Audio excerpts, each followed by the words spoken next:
नमस्कार दोस्तों, मैं मनोज। और आज पहली बार मैं ये वीडियो बनाने जा रहा हूँ। बहुत ही कंसर्न हुआ है, उसके बाद में वीडियो बना रहा हूँ। और मैं चाहूंगा कि आप लोग इस चीज को शेयर करें। अभी जो 1 तारीख को एक घटना हुई है, उससे पहले अतुल सुभाष की जो घटना हुई है, और ये सारी घटनाएं एक सीरियल बेस में जो ये हो रही हैं, और मेरे ख्याल से लगता है अ, लोग कहीं इस चीज को ना कॉपी ना करें, क्योंकि मीडिया सिर्फ क्या दिखा रहा है। मीडिया आपको ये दिखा रहा है कि ये एक सॉल्यूशन है, इस बंदे ने ये चीज कर ली, और उसको करने के बाद क्या है कि वो अपने जीवन से छुटकारा पा गया। साथ में उसका जो मैटर था वो खत्म हो जाएगा, और जिसके प्रति उसकी उस परेशान है वो, उसको सजा मिल जाएगी, जिसे हम बोल रहे हैं आजकल जस्टिस इज ड्यू। तो मेरे को नहीं लगता कि सुसाइड करना एक ऑप्शन है, बल्कि आपको स्टैंड करना चाहिए। हाँ, किसी के पास चॉइस नहीं था, क्या मेंटल स्थिति है मैं तो उसके बारे में नहीं कह सकता कुछ, बट मैं अपने बारे में कह सकता हूं, क्योंकि इस स्थिति से मैं भी गुजरा हूं। और मैंने उस चीज को कैसे टैकल करा है, और मैं आज आपके सामने बैठ करके ये क्यों कह रहा हूं कि आपको ये स्टेप नहीं उठाना चाहिए। शायद मैंने अपने जीवन में कुछ ऐसे प्रिकॉशंस लिए होंगे, ऐसे मेजर्स लिए होंगे, या मैंने अपने आप को उतना तैयार करा है कि मैं आपको आज ये चीज बोल सकता हूं। ऐसा नहीं है कि मतलब मैं आपको ज्ञान देने के लिए बैठा हुआ हूं, मैं कोई किसी को ज्ञान नहीं दे रहा। तो फेमिनिज्म के नाम पे जो चीजें हो रही हैं, ऐसा नहीं है कि वुमेन प्रोटेक्शन की बात ना करी जाए। कानून बनाया गया था क्योंकि आज से जो पहले का इतिहास है वहां पर कहते हैं कि औरत थी वहां पे, पीड़ित थी। लेकिन आदमी तो भैया हमेशा से ही पीड़ित रहा है। वो कहता है ना, ए और सी के बीच में बेचारा बी बैठ गया, ठंडक बेचारे बी को लग रही है, चाहे इस चीज को ऐसे घुमा लो, चाहे इस चीज को ऐसे घुमा लो। ठीक है, क्योंकि फैमिली के बीच में, और जब नई शादी होती है उसके बीच में फंस करके इंसान ना मोरालिटी के हिसाब से, एजुकेटेड पर्सन होने के हिसाब से सोचते हैं कि यार हम दोनों तरफ करने की कोशिश करें, लेकिन ये हर इंसान कर ले ये जरूरी नहीं है। तो आज हम इस बात से हम शुरुआत करेंगे कि अतुल सुभाष का जो केस हुआ, उसके बाद मैं क्यों इसको, जो नए साल पे जो आपका मनिका जगदीश पावा का जो केस है विद पुनीत, जो नए साल पे ये जो एक दुखद घटना आई है, ये मुझे ऐसा लग रहा है कि लोग ना इसको ना ट्रेंड बनाते चले जाएंगे, क्योंकि डिप्रेशन में इंसान को पता नहीं होता कि वो क्या कर रहा है। और जीवन यार बहुत बड़ा है, और जीवन कहते हैं लाइफ इज वेरी ब्यूटीफुल, बस समझने की देर है। हम क्या कर रहे हैं, हम परेशानियों को बाहर से अपने अंदर लेकर लेकर के आ रहे हैं, बल्कि यहाँ पे कुछ सॉल्यूशन होने चाहिए। आज मैं उस सॉल्यूशन की बात कर दूंगा, taking me as a example. मेरी घटना 2019 में हुई। सब कुछ ठीक ठाक चल रहा था। मेरी शादी 2019 में हुई। 3-4 महीने तक मेरी मतलब ठीक ठाक चलता, लेकिन फिर मैं जॉब पे जाया करता था ईस्ट दिल्ली में, विवेक विहार की तरफ। और मैं हमेशा से ऐसा इंसान नहीं रहा हूं कि मतलब काम के टाइम में मैं ज्यादा किसी से कन्वर्सेशन करूं। हाँ, लेकिन होता है कि इनिशियली पार्टनर की एक मांग होती है, और क्योंकि वो अपना घर छोड़ करके आई है, तो एज अ जेंटलमैन मैंने उसकी बातों को समझने की कोशिश करी कि भाई वो आखिर में बात बोलेगी तो बोलेगी किसको। लेकिन क्या है ना कि ये जो मोबाइल है आजकल ना, मतलब इतना छोटा हो गया है कि हम इतने करीब आ गए हैं ना कि दूरियां बहुत ज्यादा पैदा हो जाती हैं। कोई प्रॉब्लम नहीं हुई। पहले क्या होता था कि तार होते थे, टेलीफोन होता था, सारा कुछ मामला सुलझते सुलझते ना 15-20 दिन लग जाते थे, तो वो इशू एक तरह से दब जाता था। आज के केस में क्या है, व्हाट्सएप कॉल कर लो अपनी माताश्री को, अब तो हाथ में फोन आ ही गया है। जियो ने तरक्की दी है, तो भाई इस चीज में भी तरक्की दी है। अगर आप देखोगे जो स्टैट्स जो 2021 से लेकर के 2024 तक का बोलता है, वो कहता है कि औरतों से ज्यादा 3 गुना जो डाइवोर्स के लिए जो स्टेप उठा रही है वो महिलाएं हैं। मतलब 60 to 70% जो रेशियो है इन कंपैरिजन विद मैन, वो वुमेन्स का ज्यादा है। और सुसाइड की भी केस देखोगे तो करीबन करीबन आपका 30 से 40% का डिफरेंस आ चुका है, मतलब आदमी 30 से 40% ज्यादा कर रहे हैं। तो मैं, ऐसी बात नहीं कि मैं किसी एक का पक्ष ले रहा हूं भाई, जो गलती करता है कानून उसके लिए बना है। हाँ, और अभी मोदी जी के आने के बाद तो और भी कानून में चेंजेस आए हैं। पहले क्या होता था कि कोई भी चीज होती थी तो माँ बाप गिरफ्तार होते थे, सबसे बड़ी टेंशन ये होती थी कि, तो उस टाइम पे क्या होता था कि औरतों का आदमी को टॉर्चर करना आसान था। आज के केस में वो है नहीं, और खुदा ना खास्ता मेरे समय तक आ गया तो बहुत अच्छी बात हुई। हम्म अब मैं आपको ये बताना चाहूंगा कि यार, जब भी ना आप शादी करें, सबसे पहली पहली चीज, आपको पहली बात तो जो अपना घर छोड़ करके आई है उसका तो कंसर्न रखना ही रखना है। और दूसरी चीज ये है कि माँ बाप को यहां पे समझना भी चाहिए कि एक आंख बंद करनी बहुत जरूरी है। तीसरी चीज ये है कि आप बेबी से पहले ना, आप कम से कम अपने आप को ना 1-1.5 साल का टाइम दो, क्योंकि इसके बाद ना ये कोर्ट के अंदर ना हथियार की तरह यूज होता है। हम्म तो मेरे साथ भी सेम इशू रहा। और हाँ, प्रेगनेंसी में प्रॉब्लम थी, हो सकता था कि मेरी वजह से, क्योंकि मेरे को बाइपोलर डिसऑर्डर है, जिस चीज का इशू मेरी वाइफ ने ही बनाया, तो हो सकता है कि उस मेडिकेशन की वजह से भी कुछ इश्यूज हो, लेकिन दैट कैन बी सॉल्व। आज के टाइम पे बहुत सारे मेडिकल चीजें हैं, आईवीएफ है। हाँ, अच्छी डाइट करने के बाद सारी चीजें ठीक हो आती है। कि मैंने शादी भी मैंने 31-32 साल में करी है, तो एक एज में जाकर करने में थोड़े बहुत इशू होते हैं, जिसके बहुत सारे कारण होते हैं। और मैं बाइपोलर की दवाइयां उससे पहले मैं खा रहा था मैं। लेकिन ये स्थिति तब वर्ष हो आती है जब शादी होने के बाद जो माता पिता ने आपकी शादी करी है कि भाई अब मेरा बच्चा बाहर निकल जाएगा इन सब चीजों से, उसका लाइफ पार्टनर आने से, और ये चीजें और भी वॉश होती चली गई। क्योंकि मैंने माता श्री को बोला भी कि यार मेरा चल नहीं पाएगा। और देखो, दहेज वहेज की चीजें हैं, ठीक है ना, ये दहेज एक्सटॉर्ट करके लेना इज अ गलत। अगर आप हिस्ट्री में जाके पढ़ेंगे, किताबों में जाके पढ़ेंगे, तो पिता अपनी बेटी के हक में, क्योंकि हमारे यहां कानून ये कहता है कि बेटी का कोई हक नहीं होता उसकी जमीन पे, अगर वो मांगना चाहे तो मांग सकती है, लेकिन डिफॉल्ट में ऐसा कुछ नहीं होता। तो पिता के लिए इतना करना जरूरी होता है उसकी लाइफ की सिक्योरिटी के लिए। तो इस पे अगर कोई किसी पे एहसान कर रहा है, कुछ नहीं है। हाँ, लेकिन अगर कोई अगर ये बोल रहा है कि भाई मेरे को 50 लाख चाहिए, 20 लाख चाहिए, वो गलत है। दैट इज द एक्सटॉर्शन, ठीक है ना, इस चीज के मैं भी खिलाफ हूं। और अगर अगर उसको हेल्पिंग अमाउंट की तरह दे रहे हैं तो उसको दहेज में आप कन्वर्ट नहीं कर सकते। दैट इज नॉट दहेज, दैट इज नॉट डाउरी। कर दें वो आपकी अपनी इच्छा है। सबको इंसाफ चाहिए। क्या पता आपको लगता हो कि मैं सही हूं और सामने वाला गलत है, तो मुझे इंसाफ चाहिए, तो आप कुछ भी बोल सकते हो। लेकिन हार और जीत और आप कैसा व्यवहार करते हैं वो आप पे डिसाइड कर देता है। तो यहां पर क्या हुआ कि जब मेरे साथ वो स्थिति हुई तो मेरे पास बच्चे नहीं थे। पहली चीज, मैंने बिल्कुल मना कर दिया था कि भाई जब दो के बीच में अगर चीजें ठीक नहीं हो पाई तो तीसरा क्यों आएगा अपना जीवन खराब करने के लिए। अब जैसे ही मेरी तबीयत खराब होती है इन 2022, तो मैं अपने घर पे आता हूं।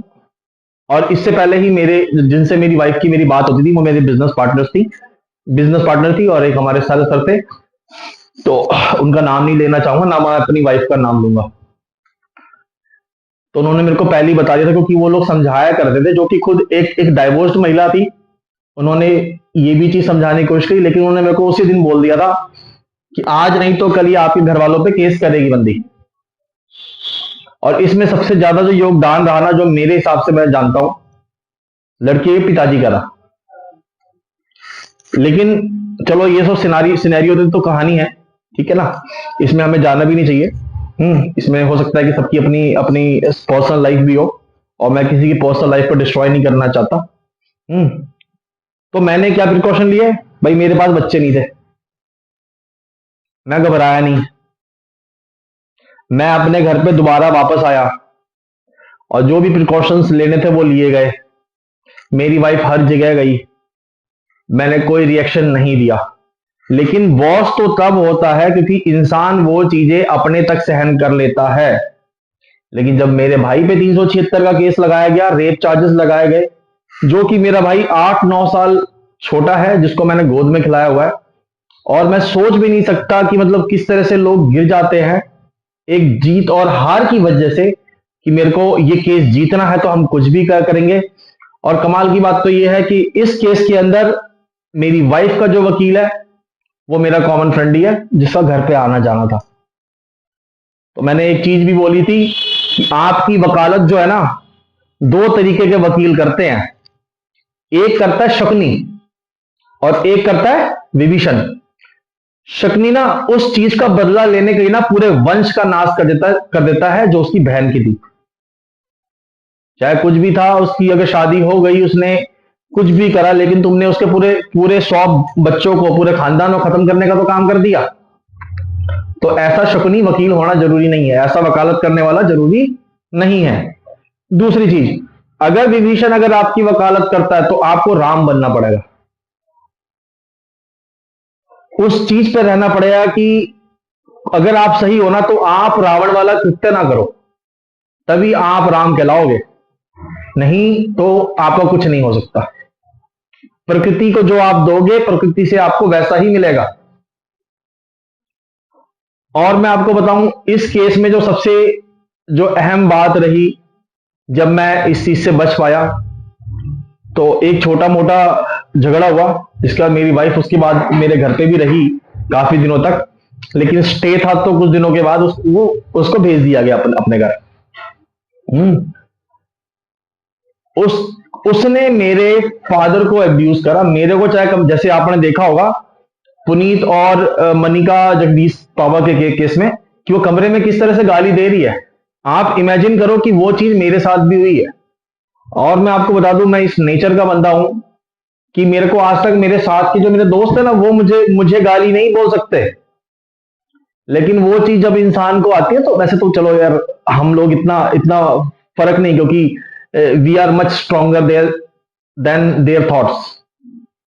तो उतना कुछ असर नहीं हुआ। समय के साथ थोड़े महीनों के लिए मुझे फर्क पड़ा, बट मैं अपने काम में बिजी हो गया, अपने आप में बिजी हो गया है, ज्ञान लेने में बिजी हो गया कि भाई जब तक कुछ नहीं हो सकता। और मेरी नौकरी भी छुड़ाई गई। पेट पे लात मारना जो होता है, वो उसका उसको तो मां भगवान भी नहीं करता है। मेरे मेंटल डिसऑर्डर का, बाइपोलर के सर्टिफिकेट को लेकर के यूज करा गया और मेरी कंपनी में दिया गया, और कंपनी ने मेरे को वहां से टर्मिनेट कर दिया, ये बोल करके कि आपने ये मेडिकल इश्यूज बताए नहीं थे, बल्कि मैंने ये चीज मैंने शेयर करी थी, बट उनके हिसाब से फिजिकल डॉक्यूमेंट होना चाहिए था। लेकिन जिस बंदे से मेरी बातचीत हुई थी, जो कंपनी का ऑनर था, उससे मेरी साफ साफ बात हो चुकी थी। लेकिन चलो, सबका अपना अपना सिनेरियो है। तो अब 376 लगा दिया गया, मेरी नौकरी छीन ली गई। मैं आज बेरोजगार हूं, सिर्फ अपने अपने ज्ञान पे काम कर रहा हूं, थोड़ा बहुत पढ़ा लिखा करके हम अपना खर्चा निकाल लेते हैं। इतने भी बुरे दिन नहीं आए कि रोटी के लिए इसी के आगे हाथ फैलाना पड़ेगा। ठीक है। अब कोर्ट में केस चल रहा है, कोई चक्कर नहीं, उनकी तरफ से अभी डाइवोर्स फाइल हुआ है। और मैं तो भाई, मैं जाता हूँ कोर्ट के अंदर पिकनिक मनाने के लिए। मैं आपको हकीकत बताऊं, रोहिणी कोर्ट का ना डोसा बहुत बढ़िया है। मैं इस थॉट से जाता हूं कि मैं आज मैं पिकनिक मनाने के लिए जा रहा हूं। ठीक है। वहां जाकर के जो चीज मुझे अच्छी लगती है मैं खाता हूं, पीता हूं, घूमता हूं, जब मेरा नंबर आता है खड़ा हो जाता हूं, दैट्स इट। जब आप समझ लोगे ना कि कोर्ट आपके लिए पिकनिक है, तो वो आपके लिए पिकनिक स्पॉट ही बन जाएगा।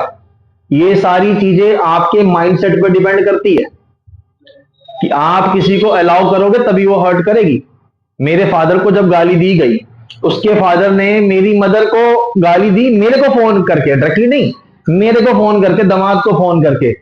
तो वो जो मोरालिटी का जो सबसे लोएस्ट लेवल था ना, वो क्रॉस कर दिया। तब मेरे को मेरी वाइफ के साथ 1% भी खड़ा होना नहीं बनता था।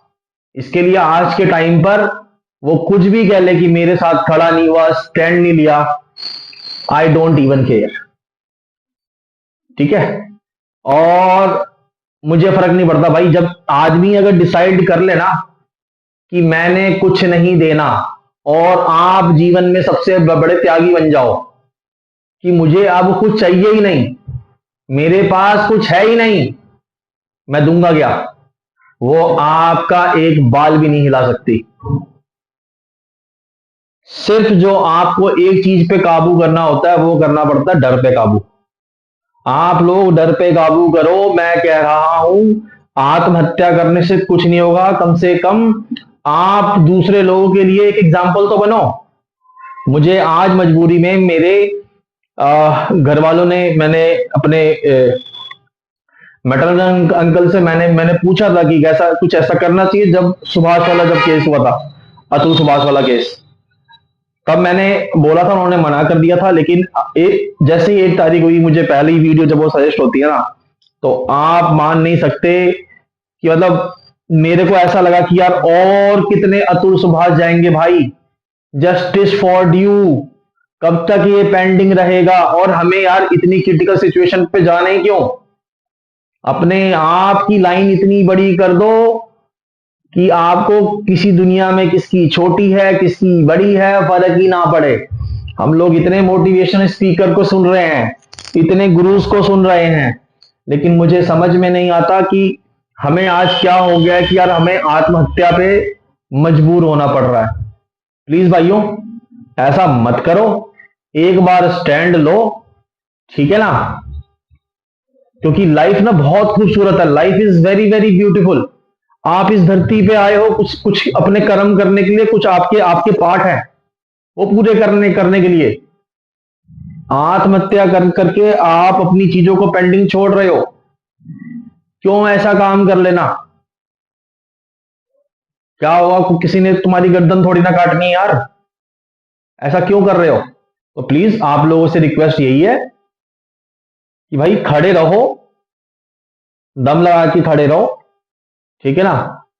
हाँ, जल्दी ही मैं ये अभिलाषा करता हूं कि हमारी गवर्नमेंट, हमारी जो अभी करंट की गवर्नमेंट है, वो इन सब चीजों पे काम करेगी। हम ये नहीं कह रहे कि हमें एक बहुत ही कड़क कानून चाहिए, लेकिन एक आदमी के पक्ष में सिर्फ एक ऐसा अल्टरनेटिव होना चाहिए जिसको वो एक डिफेंस की तरह यूज कर सके। और मेरी उन लेडीज से जो जिन्होंने अभी शादी नहीं करी है या करने वाली हैं, मैं ना कुछ टिप्स देना चाहूंगा। वो टिप्स ले लेना भाई की तरह, नहीं लोगे तो तुम्हें जवानी में नहीं बुढ़ापे में तुम्हें पता लग जाएगा कि क्या होता है। चक्कू चाहे तरबूज पे गिरे, चाहे तरबूज चक्कू पे गिरे, कटना तरबूज को ही है। तो ये आप जवानी में समझ लो या बुढ़ापे में, ये आपको समझना ही पड़ेगा। एक बेटे के लिए उसके घर वाले, जैसे आपके माँ बाप बहुत इंपॉर्टेंट होते हैं, वैसे बेटे के लिए भी अपने माँ बाप इंपॉर्टेंट होते हैं, चाहे वो कितने ही बुरे हो, चाहे वो कितने भी अच्छे हो। और जब तक किसी के आगे मिरर नहीं आता ना, तब तक उसको पता नहीं होता। और उसमें भी क्या होता है, कॉम्प्रोमाइज करना पड़ता है। पैदा होते ही तुम कोई हरिश्चंद्र की औलाद नहीं आए थे। और सबसे पहले ये समझो कि यार कम से कम 1 2 3 साल ना, क्योंकि वो आपका घर नहीं है, आपको वो अपना घर बनाना है, मेहमान की तरह रहो। तुम लोगों ने मेहमान की तरह रहना छोड़ दिया है, सीधा आकर के मकान मालिक बनने लग जाते हो। उसके बाद 2 3 साल अगर आपने बिता लिए ना, मैं आपसे वादा करता हूं, आपने कितने मियां बीवी को देखा है जो बुढ़ापे तक है, जो अपने माँ बाप की ज्यादा बात मानते हैं। एक जब वाइफ आ जाती है, जब चीजें वहां से डिटैच हो जाती हैं, और उसके बाद एक नई लाइफ जब स्टार्ट होती है, अपने आप एडजस्ट होता है, तब बीवी की इंपॉर्टेंस ही होती है। ये आपने अपने माँ बाप से नहीं सीखा। पंगा पता है क्या क्या हो गया, कि अभी के जो पहले की जनरेशन थी, जिसमें फीमेल्स या मेल जो भी है किसी फैमिली के अंदर, ये खासकर ये लोअर मिडिल क्लास में हो रहा है, हायर क्लास में फिर भी ये कम हो रहा है तो बहुत अच्छे लेवल का हो रहा है। तो उस टाइम पे क्या था कि जो महिलाएं थी वो कम पढ़ी लिखी थी, उनको एक समाज में बंद करके रहना पड़ गया, एक घर में बंद करके रहना पड़ गया। आज अगर घर में अगर 10 में से अगर एक लड़की ने पढ़ लिया, मास्टर्स कर ली, तो भाई थोथा चना बाजेगा ना। अब वो माँ ने तो कुछ नहीं करा अपने अपने अपने जीवन में, अपने अपने अपने पति के साथ बंद करके रहेगी, लेकिन बेटी को जरूर सिखाएगी कि भाई ऐसा नहीं करना, आपने पुलिस को बुलाना है, आपने कानून का सहारा लेना है। ये चीज ध्यान रख लो कि समझदारी से ही काम होता है, मिलजुल करके ही काम होता है। और इन दी कहते ना, I tried so hard and got so far, but in the and it doesn't even matter. तो इसको समझो कि भाई ये क्या है, ये लाइन है लिंकिन पार्क है, कभी कभी कभी सुन लेना किसी को अगर ना समझ में आता हो, ठीक है ना। आखिरी में वही होना है, इसलिए इंसान को धैर्य के साथ, पेशेंस के साथ आगे बढ़ना चाहिए। ऐसा नहीं कि तलवार लेकर के चला दिया भाई, नहीं भाई हम तो झांसी की रानी है। ये ध्यान रखना, जिस दिन आदमी ने ये डिसाइड कर लिया कि वो राजा रंजीत सिंह है, भाई वो टाइम नहीं लगाएगा, तुम्हारी गर्दन पर तलवार मार देगा, तो वो पता भी नहीं चलेगा। ठीक है, तो थोड़ा सा थम जाओ, इस चीज, इस फेमिनिज्म को यहीं पे रोक दो। और मैं आप भाइयों से मैं अनुरोध करूंगा कि आप यार प्लीज इस तरह का स्टेप ना उठाए। यहां पर बहुत सारी संस्थाएं ऐसी, अगर आप जाओगे, फोरम्स हैं, आपको अगर डिप्रेशन हो रहा है उसके लिए भी हैं, और भी आदमियों के लिए भी आजकल संस्थाएं खुल गई है। हो सकेगा तो मैं आप लोगों को मैं डिस्क्रिप्शन की मैं कोशिश करूंगा कि मैं वो सारी चीजें मैं अपडेट कर दूं, आप हेल्प लो यार। हम लोग खड़े हैं भाई, दुनिया है भाई, ऐसे ही नहीं खत्म होगी दुनिया। कोई तो होगा जीवन में जिससे आप अच्छी अच्छी बातें कर सके, गुट गुट के जीने से आप लोगों को कुछ नहीं मिलने वाला। और आखिरी में यही बोलूंगा कि भाई, वैसे तो मैं काफी दिनों बाद ये वीडियो बना रहा हूं, मैं पहले तो मैं एजुकेशनल वीडियो बनाता था, दोबारा से स्टार्ट करेंगे। बट इस वीडियो को इसलिए नहीं कि मुझे पॉपुलर होना, भाई मुझे मुझे मैं खुद मार्केटिंग का बंदा हूं, मुझे किसी की पॉपुलैरिटी की जरूरत नहीं है। लेकिन मैंने अपनी एक स्टोरी रखी कि मैंने किस तरह से मैंने अपने आप को संभाला है, अपनी फैमिली को संभाला है, ठीक है, और मैं आगे बढ़ा हूं।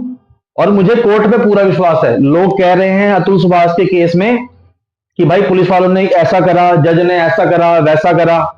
भाई अगर बिल्कुल डरे और डरो नहीं, आपको अपने अधिकारों का पता है, आप अगर अपने आप को किसी के सामने रखने में अगर सक्षम हो, तो मैं आपको बोल रहा हूं, मेरे को तो आज तक एक पुलिस वाला नहीं मिला, एक हवलदार नहीं मिला, एक कोई जज नहीं मिली, एक कोई वकील नहीं मिला जिसने मुझे गलत सलाह दी हो, गलत राह पे धकेला हो, डराने की कोशिश करी हो, धमकाने की कोशिश करी हो।